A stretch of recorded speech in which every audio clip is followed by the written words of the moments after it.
Here's William Lane Craig to explain the ontological argument for God.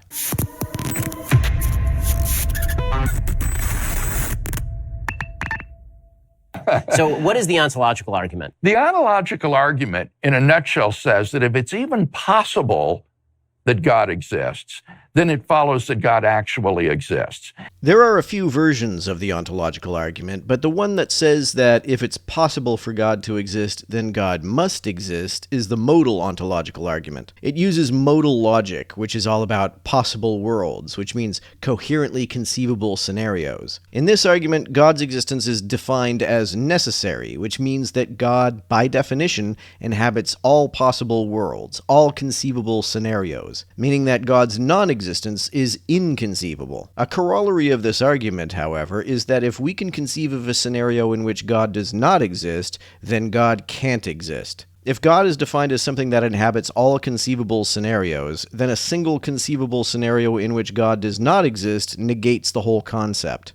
And this argument has been stated and defended with great sophistication by philosophers like Alvin Plantinga, for example, and I, like you, am persuaded that this is actually a sound argument. I'm not. All ontological arguments for God's existence try to demonstrate existence a priori. I don't think that this is possible. To demonstrate that something exists is to demonstrate that it is more than merely fictional. It is to show that something is not merely a concept, it is a concept that has a referent, a phenomenon that exists independent of the concept and is represented by that concept. Luke Skywalker is a concept without a referent. Mark Hamill is a concept with a referent. The problem with trying to prove that something exists a priori is that it is an attempt to prove that something is more than just a concept using nothing but concepts. Every version of the ontological argument has this bootstrap problem. And basically what Plantinga says is, define a maximally great being to be a being that is metaphysically necessary, omnipotent, omniscient, and morally perfect. Another problem with every ontological argument is that what it counts as maximally great can only ever be subjective. They all define God as maximally great, and they all assume that existence is greater than non-existence. I don't believe that this can be any more than subjective. Also, since God is supposedly the standard of morality, it's meaninglessly tautological to say that God is morally perfect. If God is your standard of morality, then you can't use morality to predict God's behavior. Because if God is your standard of morality, then God can literally do anything, and it would be moral simply by virtue of the fact that it is something that God does. Now, if it's possible that there is such a being, then there's a possible world in which that being exists.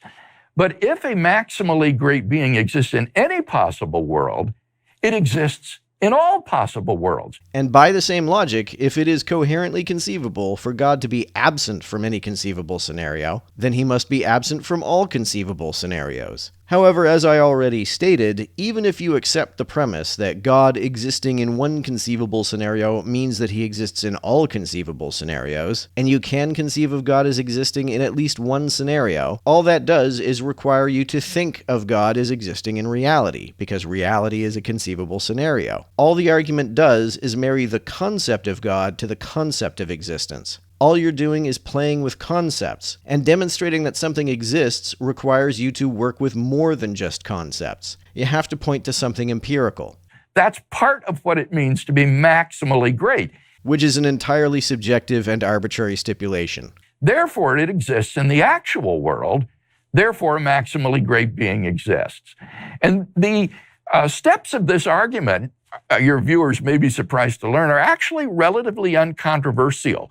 If the idea that you can prove that something is more than just a concept using nothing but concepts is not controversial, it certainly should be. How do physicists demonstrate the existence of particles that their equations say exist? Do they just trust the math? No, they fire up a particle accelerator and look for empirical data. The whole argument stands or falls with the first premise. Is it possible that a maximally great being exists? If you think it's possible that God exists, then you ought to believe that God actually exists.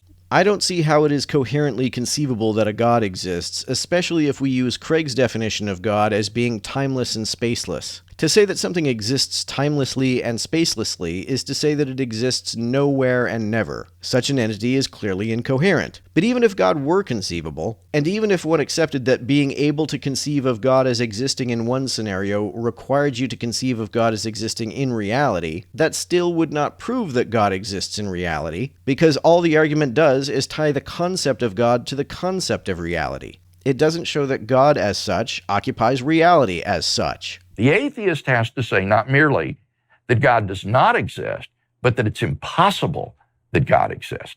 I've not only said this, I've demonstrated it by showing that to say that something exists without occupying space-time is a contradiction. So the typical comeback doesn't even meet this argument. So just for the folks who haven't studied the ontological argument at all, the typical comeback is, imagine a maximally great island, the greatest island you've ever heard of. Well, then it must exist, by using the exact same principles here. But what you would say is there's no possibility of a maximally great island because that description is simply too vague. How is it too vague? If we use the definition of maximally great that Craig does, which says that if the island exists in any possible world, it exists in all possible worlds, then the same logic applies. Thinking of a maximally great island would mean thinking of an island that occupies reality and all other conceivable scenarios. Of course, such an island does not exist because I can think of a coherent scenario in which no islands exist at all. However, I can just as easily imagine a scenario in which there are no omnipotent and omniscient beings. That's why an omnipotent and omniscient being cannot exist in all possible worlds. There's no way to actually... That would be one of the problems with it. What contributes to the greatness of islands? Do you prefer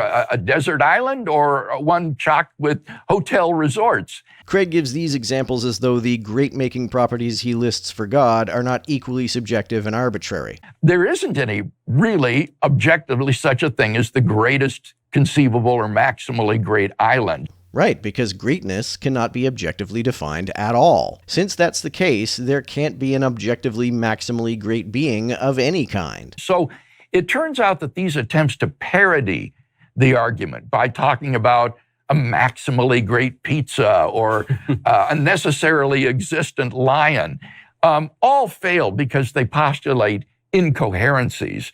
Unlike the idea of a timeless, spaceless, disembodied mind that is all-powerful and omniscient, which is famously devoid of any paradoxes or incoherencies. When the idea of a maximally great being, that is to say, a being that is omnipotent, omniscient, and morally perfect in every possible world, does seem to be an intuitively coherent and therefore possible idea. There's no possible world in which it is coherent to say that something exists if, by definition, it exists nowhere and never. Even combining omniscience and omnipotence leads to contradiction, because an omniscient being would infallibly know everything it will do in the future, but an omnipotent being would have the power to defy any prediction about the future. An omnipotent being and an omniscient being could not both coherently occupy the same reality, let alone the same entity.